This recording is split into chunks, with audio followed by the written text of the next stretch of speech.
Hi നമസ്കാരം, ഞാൻ Alin Jose Perera, social media താരം. അപ്പോൾ ഞാനിന്ന് വൺസ് അപ്പോൺ എ ടൈം എന്ന സിനിമ കണ്ടു. നാദർശിക ഡയറക്റ്റ് ചെയ്തിട്ടുള്ള മികച്ചൊരു എൻ്റർടൈൻമെൻറ്റ് സിനിമയാണ്. ത്രില്ലിംഗ് ആണ്. ഇന്നത്തെ സമൂഹം നേരിടുന്ന ചില പ്രതിസന്ധികൾ സൂചിപ്പിക്കുന്ന സിനിമയാണ്. മയക്കുമരുന്നിൻ്റെയും പുകവലിയുടെയൊക്കെ സംഭവങ്ങൾ പറഞ്ഞു വയ്ക്കുന്ന സിനിമയാണ്. കോളേജ് പരിസരത്ത് മയക്കുമരുന്നിൻ്റെയൊക്കെ വേട്ട നടക്കുന്നുണ്ട്. സംഭവ വികാസങ്ങളാണ് സിനിമ പറഞ്ഞു വെക്കുന്നത്. ഒരു പോലീസ് ഇൻവെസ്റ്റിഗേഷൻ ത്രില്ലറാണ്. ഒരു റൊമാൻറ്റിക് കോമഡി, ഇമോഷണൽ ഡ്രാമയോടെയാണ് കഥ പറഞ്ഞു പോകുന്ന ഫാമിലി എൻ്റർടൈൻമെൻറ്റ് സിനിമയാണ് once upon a time Kochi.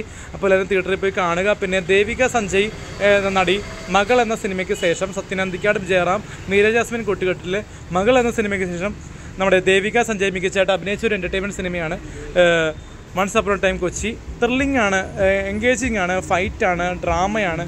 Arjun അശോകൻ്റെയും മുമ്പിൻ റാഫിയുടെയും മികച്ച ഫൈറ്റുള്ള സിനിമയാണ്. ഗംഭീരമായിട്ട് ഫൈറ്റ് ചെയ്തിട്ടുണ്ട് സിനിമയിൽ.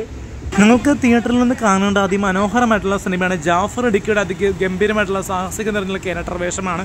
പിന്നെ നമ്മുടെ ഡ്രാക്കുള സുധീരേട്ടൻ്റെയൊക്കെ പെർഫോമൻസ് മികച്ചാണ്. പിന്നെ ഇതിന് അർജുൻ അശോകൻ ചേട്ടനാണ് പോലീസ് ഓഫീസറായിട്ട്. ആനന്ദിൻ്റെ കഥാപാത്രം മികച്ചായിട്ട് പോലീസ് ഓഫീസറായിട്ട് ഗൗരവമുള്ള വേഷമാണ്. നമ്മുടെ സീരിയസ് ആയിട്ടുള്ള അഭിനയമാണ് നമ്മുടെ അർജുൻ അശോകൻ ചെയ്തിരിക്കുന്നത്. ഫൈറ്റും അർജുൻ അശോകൻ്റെ മികച്ചാണ്.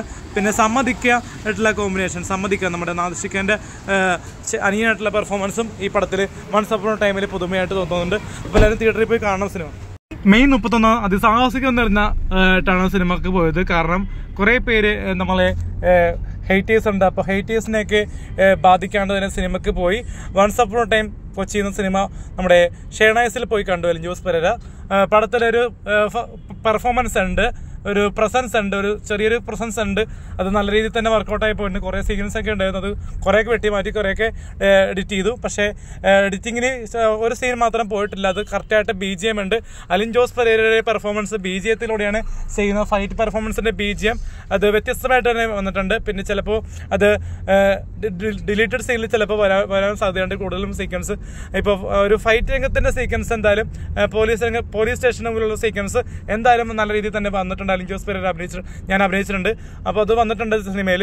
അപ്പോൾ അത് പുതുമയുണ്ട്. കാരണം കുറേ വിവാദങ്ങൾക്കൊടുവിലും നാദർശികൻ്റെ പടത്തിൽ കാണിച്ചു അഭിനയിക്കാൻ പറ്റി. അതിൽ സന്തോഷമുണ്ട്. അപ്പോൾ എല്ലാവരും മെയ് 31 റിലീസ് ചെയ്തിട്ടുള്ള once upon a time Kochi തിയേറ്ററിൽ പോയി കാണുക. ഗംഭീരമായിട്ടുള്ള സിനിമയാണ്. ഫാമിലി കുടുംബ പ്രേക്ഷകർ കാണണം. കാരണം